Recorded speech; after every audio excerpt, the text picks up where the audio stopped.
పరిశుద్ధమైన నామమునకు మహిమ కలుగునుగాక. ప్రభు నామమున మీ అందరికీ హృదయపూర్వక వందనాలు. ఈ ఉదయకాలము దేవుని వాక్యాన్ని విందాం. యోహాను సువార్త 3వ అధ్యాయము 30వ వచనము. ఆయన హెచ్చవలసి ఉన్నది, నేను తగ్గవలసి ఉన్నది. ప్రియమైన వాళ్ళరా, ఇక్కడ ఆయన అంటే యేసుక్రీస్తు వారు. యేసుక్రీస్తు వారు హెచ్చవలసి ఉన్నది, నేను తగ్గవలసి ఉన్నది. నేను అంటే బాప్తిస్మిచ్చి యోహానండి. ప్రియమైన వాళ్ళారా, బాప్తిస్మిచ్చి యోహాను చెబుతున్న మాటలు ఇవి.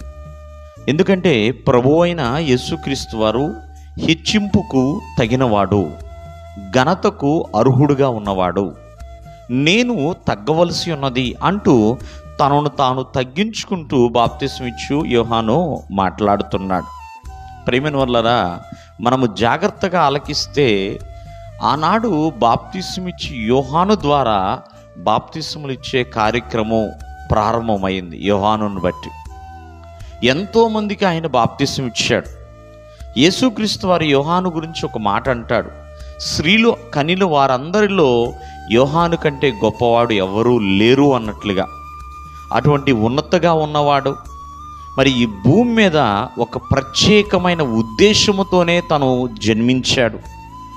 ఎంతోమంది నశించిపోతున్న వారిని మరి సువార్త ప్రకటించి వారికి మారు మనసులోనికి వారిని నడిపించి వారికి బాప్తిస్మ ఇచ్చే బాధ్యత కలిగిన వాడే యోహాను.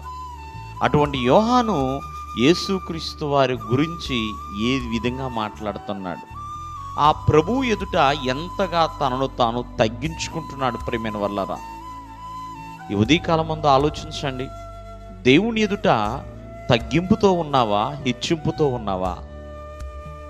ఏ స్థాయిలో ఉన్నా, ఏ స్థితిలో ఉన్నా, ప్రియమైన వల్లరా, ఎటువంటి లక్షణాలు కలిగి ఉన్నా దేవుని ఎదుట నీ జీవితం ఎప్పుడు కూడా తగ్గించుకోవాలి. నిన్ను బట్టి ప్రభువుకి ఘనత, మహిమ, ప్రభావములు చేకూరాలి. కానీ ప్రభువు కంటే మనమే గొప్ప, దేవుని కంటే నేనే గొప్ప అనే స్థాయికి వెళ్ళకూడదు. దేవునికి రావలసిన మహిమ దేవునికి రావాలి. దేవునికి చెల్లించాల్సిన స్తుతి దేవునికి చెల్లించాలి. ఆ విషయాన్ని మరవద్దు. హెచ్చింపు కలిగి ఉన్నావా, తగ్గింపు కలిగి ఉన్నావా అని ఎల్లప్పుడూ ఆలోచించుకోవాలి. యోహానైతే ప్రభువు హెచ్చవలసి ఉన్నది, నేను తగ్గవలసి ఉన్నది అని ఎంతగానో తాను చక్కగా ఒక క్లారిటీతో, ఒక పరిపూర్ణమైన విశ్వాసముతో తను ఎంతగానో దేవుని గురించి తెలుసుకొని ఉన్నాడు. దేవుడు మిమ్మల్ని ఆశీర్వదించునుగాక. ఆమేన్.